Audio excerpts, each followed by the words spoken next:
15 jours ont passé depuis mon dernier message. Les événements se bousculent en Côte d'Ivoire. Les esprits s'échauffent et la colère gronde. Bien souvent, par temps d'accalmie, la mer enfle et le tsunami déferme en emportant tout. Sur bien des lèvres, Orbi et Torbi, se répètent à l'envi ces mots très durs, non au 4e mandat. Je traîne comme une tunique de Nessus cette appellation 30 fois prononcée et écrite dans pratiquement toutes les gazettes africaines, françaises, pour ne pas dire internationales. Robert Mourgy, le dernier Mohican de la France-Afrique. Je me suis livré totalement et en toute sincérité dans mes mémoires. Paru en novembre 2024, je n'ai rien caché. J'ai tout dit. J'ai tout livré. C'est à ce titre que je m'exprime aujourd'hui. Oui, j'ai été. Pendant des décennies acteur et témoin des relations franco-africaines au niveau le plus élevé des États concernés, France, Afrique de l'Ouest et Afrique centrale. J'ai vu et vécu des événements marquants et exceptionnels. De ces relations, mais hélas, j'en ai vécu de bien tristes et de bien condamnables. Aujourd'hui, la page est tournée et la France-Afrique, telle que je l'ai connue et pratiquée, se consume fort heureusement.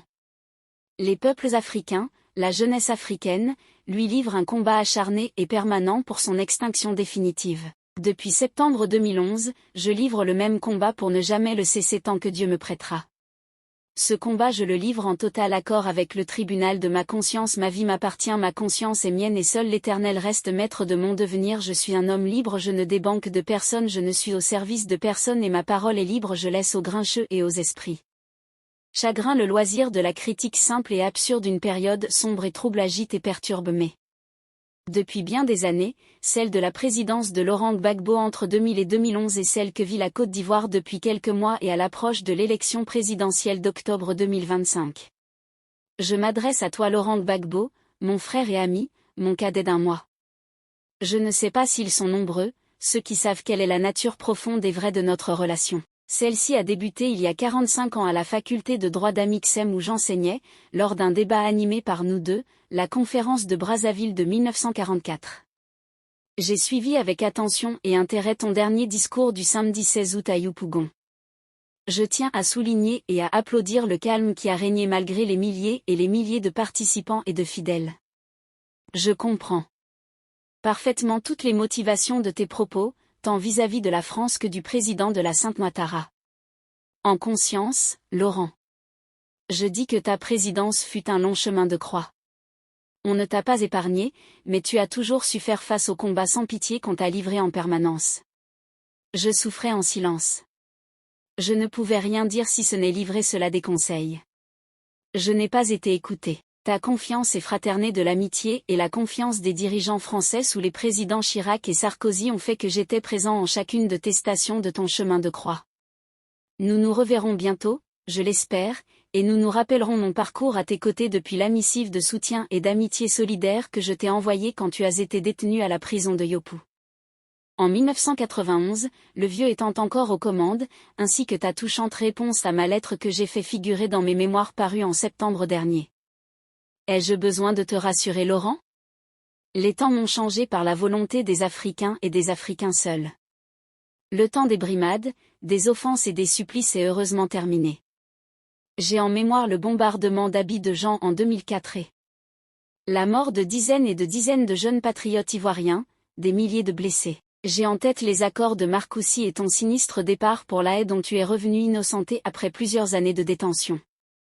On a cru t'envoyer à Sainte-Hélène comme Napoléon, mais toi tu en es revenu encore plus grand et plus populaire. Ce jour-là, j'ai pensé à la sortie inoubliable de Nelson Mandela de la prison de Robben Island où il avait passé un quart de siècle. On sait quelle fut la suite pour Nelson Mandela. Les années ont passé Laurent. Aujourd'hui il te revient le mérite et le droit de voir juste pour tous les Ivoiriens. Tu dois montrer la route de la paix, de l'honneur, et tu la montres bien. Ton âge et ta solide expérience, comme le calvaire que tu as vécu, font de toi le leader naturel et spontané de toute l'opposition ivoirienne. Qui d'autre que toi s'était opposé courageusement au président Houphouët-Boigny et à ses successeurs? Ton combat est compris et entendu. La France-Afrique est morte et devait mourir. Macron en est totalement conscient et le déclare à souhait. Rendons-lui grâce en cette période agitée de l'histoire du monde. Et toujours en tête, Laurent, la sécurité de tous les Ivoiriens et de tous les étrangers. Ce devoir doit habiter comme il doit habiter tous les chefs de l'opposition ivoirienne. En second lieu, tu t'es attaqué dans ton discours de Yopougon au 4e mandat du président Ouattara. Le bon sens, la raison, le souci de la paix et l'intérêt supérieur de la Côte d'Ivoire commandent que le président Ouattara renonce à faire un 4e mandat, le mandat de trop. J'ai dit dernièrement dans une interview que je n'étais pas hostile au 4e mandat.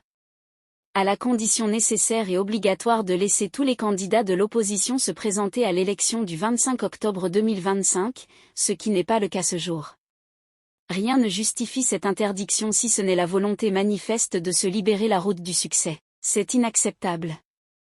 Tidiane Kian ne serait-il pas capable et digne lui aussi de présider au décembre du pays, lui dont les compétences exceptionnelles et le mérite l'ont distingué sur le économique et financier international, le PDC IRDA a en Didi Anthiam un excellent candidat. Oser dire que Didi Anthiam n'est pas ivoirien est une folie tout simplement et c'est méconnaître l'histoire de la famille de Félix Souffaut et de Boigny et l'histoire de la Côte d'Ivoire des années 60 et 70 et 80. La politique identitaire n'a pas sa place dans le pays du vieux. Et Guillaume Soro, a-t-on oublié qu'il a été Premier ministre et président de l'Assemblée nationale ? Est-il anormal qu'il puisse être lui aussi candidat ? Le président Ouattara a parlé fort élégamment de transmission générationnelle du pouvoir. À lui de trouver un camp dans sa formation politique et de le préparer comme de le conforter pour la présidentielle d'octobre 2025, il est encore temps président. Ce renoncement à un 4e mandat aurait un retentissement national et international énorme et tout au bénéfice du président Alassane Ouattara. De grâce président. Évitez-nous un printemps ivoirien. Comprenne qui voudra. Si ça vous a plu, n'oubliez pas de vous abonner et de cliquer sur la cloche de notification, pour ne pas rater mes prochaines vidéos.